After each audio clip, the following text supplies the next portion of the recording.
తెలంగాణలో 116 మున్సిపాలిటీలకు 7 కార్పొరేషన్లకు ఎన్నికలు జరుగుతూ ఉన్నాయి.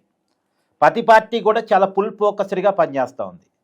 అధికార పార్టీ కాబట్టి అడ్వాంటేజ్ ఉంటుంది కాబట్టి ఎట్టి పరిస్థితుల్లో ఒక 70% స్థానాలని గెలవాలి అని చెప్పేసి కాంగ్రెస్ పార్టీ ప్రయత్నం చేస్తూ ఉంది.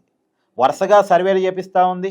మంత్రులతో సీఎం రేవంత్ రెడ్డి గారు 2 రోజుకోసారి మీటింగ్ పెడతా ఉన్నారు. ఫుల్ ఫోకస్డ్గా పనిచేస్తూ ఉన్నారు.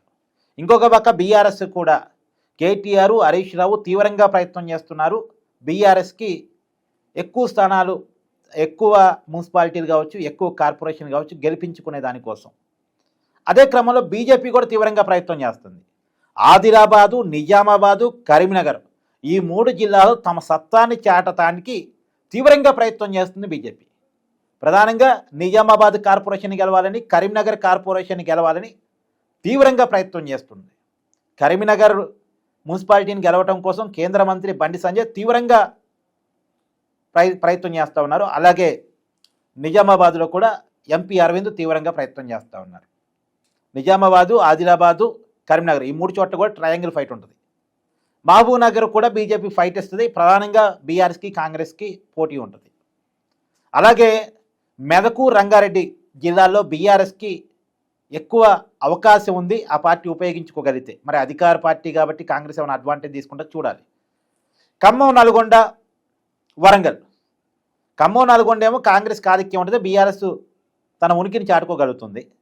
వరంగల్ జిల్లాలో బీఆర్ఎస్కి, కాంగ్రెస్కి మధ్య గట్టి ఫైటే ఉంటుంది. కాకపోతే మొత్తంగా ఓవరాల్గా చూసినప్పుడు గతం మీద పోలిస్తే బీఆర్ఎస్ పెరిగిన మాట కనపడుతూ ఉంది. నిజానికి అసెంబ్లీ ఎన్నికల్లో అధికారాన్ని కోల్పోయిన తర్వాత పార్లమెంట్ ఎన్నికల్లో ఒక్క సీటు కూడా గెలవని పరిస్థితి నుంచి, ఉప ఎన్నికల్లో బీఆర్ఎస్ సిట్టింగ్ స్థానాలు కోల్పోతున్న పరిస్థితి నుంచి, గ్రామ పంచాయతీ ఎన్నికల్లో కొంత ఉనికిని చాటుకోగలిగారు. కాంగ్రెస్ అనుకున్నంత వేవ్తో ఏమి గ్రామ పంచాయతీలో కాంగ్రెస్ పార్టీకి వాళ్ళ సంబంధిత అభ్యర్థులు అంటే పార్టీ గుర్తుల మీద జరిగిన ఎన్నికలు కాదు కాబట్టి వాళ్ళ సపోర్టర్స్ పెద్దగా అనుకున్నంతగా గెలిచారు. బీఆర్ఎస్ మీద ఎక్కువే గెలిచారు. కానీ ఊహించినంతగా, అనుకున్నంతగా ఏమీ కాదు.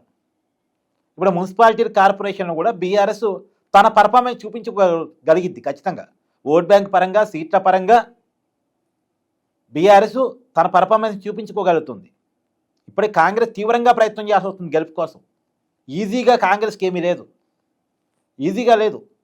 నిజానికి బీఆర్ఎస్ కనుక ఒక 30-40% మున్సిపాలిటీలో, కార్పొరేషన్స్లో తమ ప్రాతినిధ్యాన్ని చూపించుకోగలిగితే కాంగ్రెస్కి చాలా పెద్ద దెబ్బనట్టే లెక్క. రియాలిటీలో చూసినప్పుడు బీఆర్ఎస్ ఏమో రికవరీ అవుతుంది, కాంగ్రెస్ ఏమో డౌన్ఫాల్ అవుతుంది. బీజేపీ తన పర్ఫార్మెన్స్ని చూపించుకోగలుగుతుంది, తన ఉనికిని చాటుకోగలుగుతుంది. సో నిజానికి వాళ్ళు అనుకున్నట్టు కరీంనగర్, నిజామాబాద్ గెలిస్తే బీజేపీ కూడా చాలా మంచి పర్ఫార్మెన్స్ చూపించుకున్నట్టే లెక్క. బీజేపీ నిజానికి ఉపయోగించుకోగలిగితే స్టేట్ వైడ్ కూడా వాళ్ళకి ఉపయోగం ఉంది. ఎందుకంటే కాంగ్రెస్ మీద తీవ్రమైన వ్యతిరేకత ఉంది, ఇంకా బీఆర్ఎస్ మీద అనుకున్నంత అనుకూలత రాలే.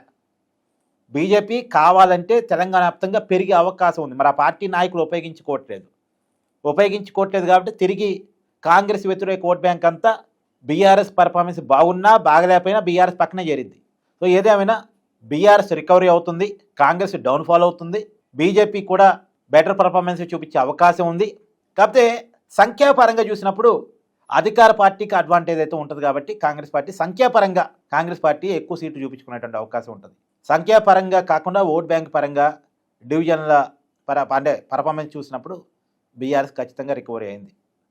సో రేవంత్ రెడ్డి గారు దీన్ని కొంచెం సీరియస్గా తీసుకొని ఎక్కడ ప్రజలకి తన మీద వ్యతిరేకత వస్తుందో గమనించి సరి చేసుకోవాల్సిన అవసరం అయితే ఉంది కాంగ్రెస్ ప్రభుత్వానికి. మరి